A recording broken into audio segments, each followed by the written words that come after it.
Vemos en esta octava lección de la vida de Jesús lo más importante de todo, que es que resucitó.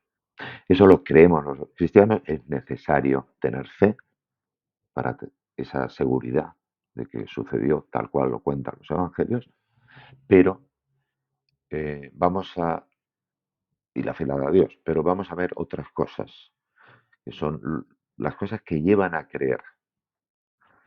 Se trata fundamentalmente de ver dos cosas.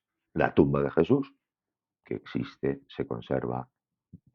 Y luego, cómo nos cuenta los evangelios la resurrección.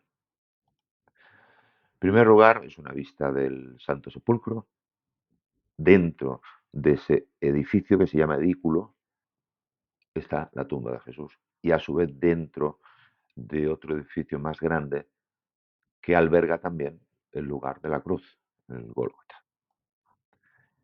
Dentro de Jerusalén, pues antes estaba, cuando sucedieron los hechos, estaba fuera de la muralla, más tarde se construyó otra muralla exterior, ahora está dentro de las murallas de Jerusalén actuales, ¿no?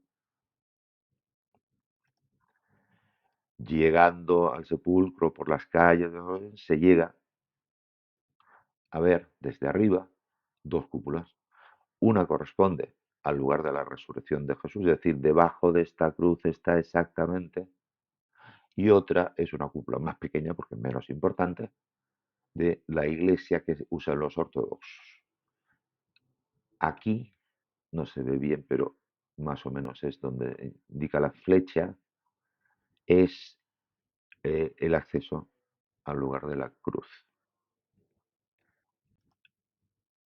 Otra vez lo mismo que se ve un día cualquiera, reciente ya realizada la restauración, que fue en 2016, hace pocos años, ¿verdad? Cuando se entra se ve lo mismo que antes, pero ya el edificio que estaba en peligro de caerse está reforzado. La entrada, un atrio, donde está un trozo de la roca redonda que servía para tapar el otro espacio, que es el lugar de la sepultura. Dentro de ese segundo espacio vemos una losa que está puesta encima. Esto es desde la entrada y esto desde el otro lado. La iglesia tiene, como ya os expliqué, pues esa estructura. Por un lado está a la izquierda el edículo, es decir, la sepultura, la tumba de Cristo, y por otro lado, aquí se ve la roca del Calvario, pero no se ve a simple vista ahora, porque esto está edificado encima. ¿Eh? Vale. Ha pasado por diferentes fases. La primera edificación fue en tiempos, ya lo he dicho, de Constantino, emperador, en el siglo IV. Originalmente estaba así, es decir, era una roca donde los romanos crucificaban habitualmente a los condenados a muerte y cerca un lugar de tumbas judías. Y era una cantera de piedra, extraían piedra para edificios.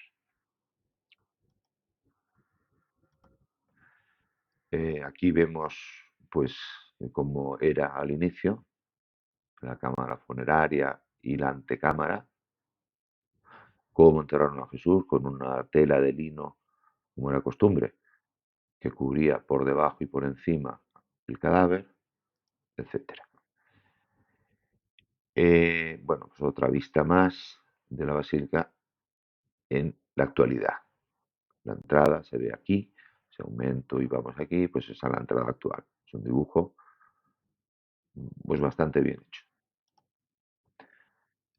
En el mismo medio, el periódico El Correo hace años, pues hizo un esquema también de lo mismo que hemos visto.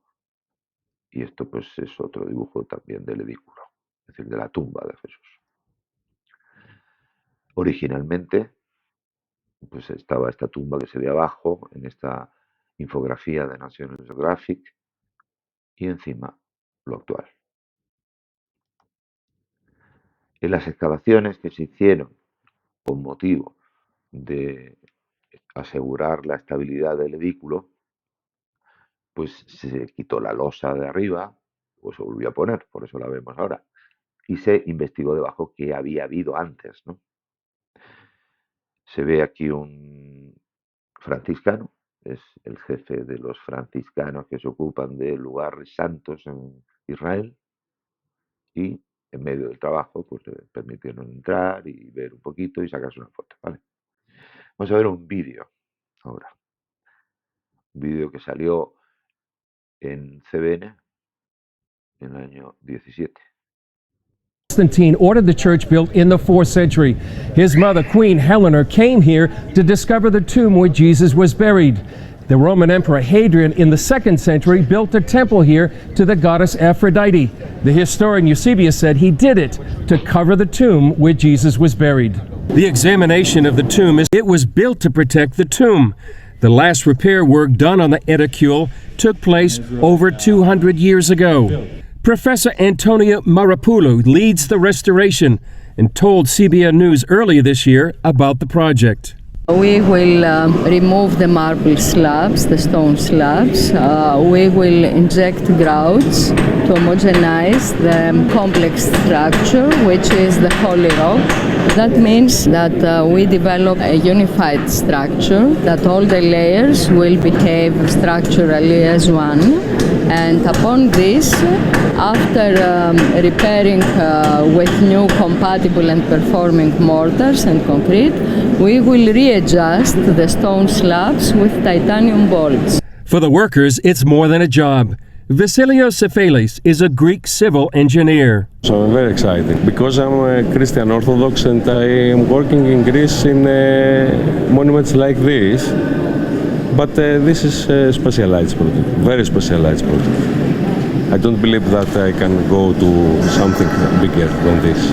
Each one of us in front of the Holy Tomb feels the values of the Holy Tomb. And the Holy Tomb is the most alive place in the world. It gives the message of resurrection. National Geographic plans to show more of its footage this month on its Explorer channel.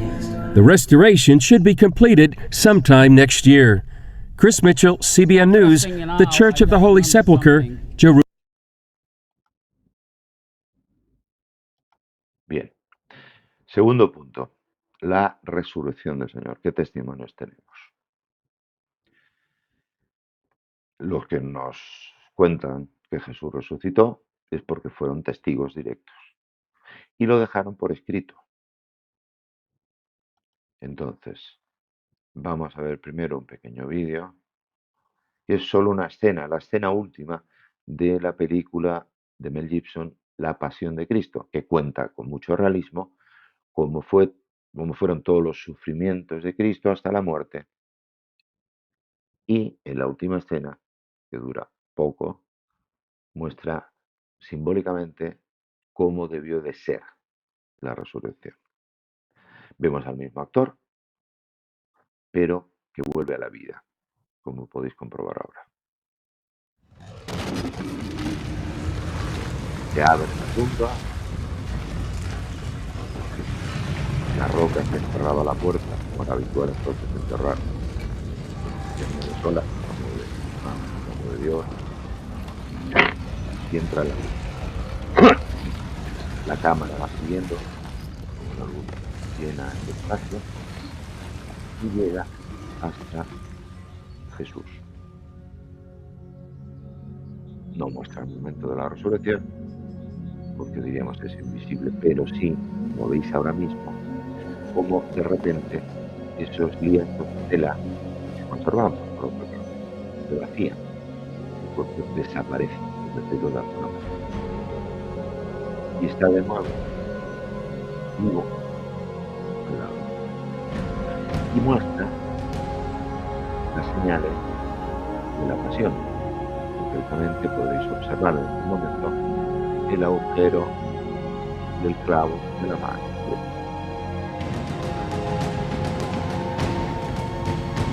El cuerpo de Cristo era real, vivo, pero quiso ser probado.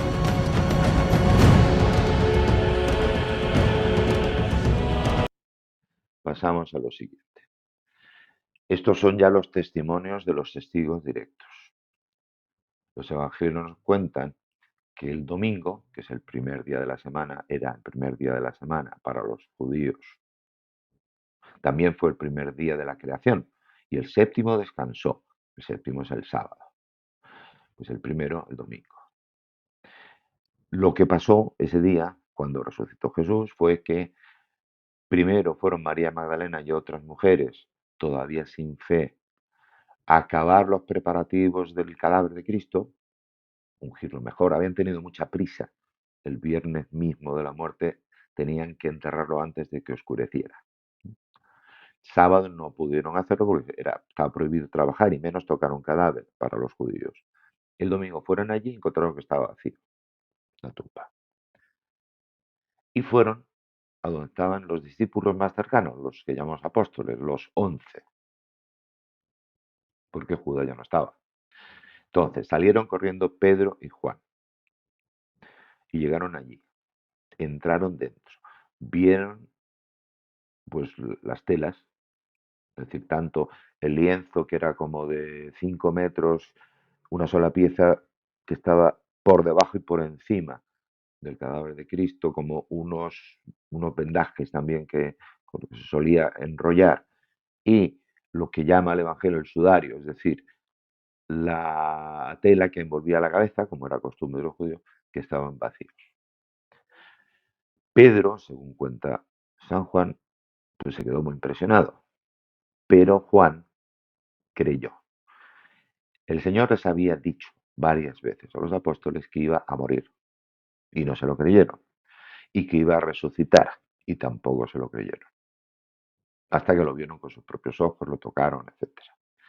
Jesús se apareció, primero ese mismo día, a la Magdalena, a dos discípulos que ya se iban a su tierra, a Emaús, una ciudad a unos kilómetros de Jerusalén, y a los apóstoles, a los 10 apóstoles, porque Judas ya no estaba y ese día Tomás tampoco estaba. Le pudieron tocar, en fin, comió con ellos incluso, pero Tomás, que llegó después, al que le contaron lo que había pasado, no creyó. Si yo no veo sus heridas personalmente, si no las toco, si no meto mi mano en su costado, donde entró la lanza, no voy a creer. 8 días después, es decir, el siguiente domingo, el segundo domingo, se apareció otra vez, seguían allí, pero también estaba Tomás y le dijo Jesús, trae tu dedo, aquí tienes mis manos, trae tu mano, métela en mi costado y no seas incrédulo, sino creyente, ten fe. Y entonces Tomás también creyó. Y fue el primero, por lo menos según cuentan los evangelios, que proclamó a Jesús Señor mío y Dios mío. Empezó a creer que Jesús era Dios, porque solo Dios puede volver a la vida después de haber muerto, y ellos lo habían comprobado, tanto que había muerto como que estaba vivo de nuevo. ¿Qué conclusión? Bueno, históricamente sabemos fundamentalmente dos cosas: que el sepulcro donde estuvo el cuerpo de Cristo estaba vacío y sigue vacío, hasta ahora y lo conservamos, y los testimonios de unas personas que lo vieron, lo tocaron, lo escucharon, estuvieron con él, etcétera, durante un cierto tiempo. No solo esas apariciones, hubo más. Durante 40 días, varias veces, en Jerusalén primero, en Galilea después, otra vez en Jerusalén, lo volvieron a ver. Es decir, teniendo en cuenta los testimonios que fueron escritos en el primer siglo de los propios protagonistas, los testigos, llegamos a la conclusión de que ellos estaban convencidos de que Jesús había resucitado. Eso nos lleva a que nosotros podamos estar convencidos racionalmente de que sucediera, pero nos lleva a creer que sus testimonios son verdaderos, porque a aquellos primeros testigos eso les llevó consigo morir como mártires. Casi todos los apóstoles, los primeros cristianos, por no renegar de la fe. Bien, y esto es un poco todo lo que yo quería enseñar.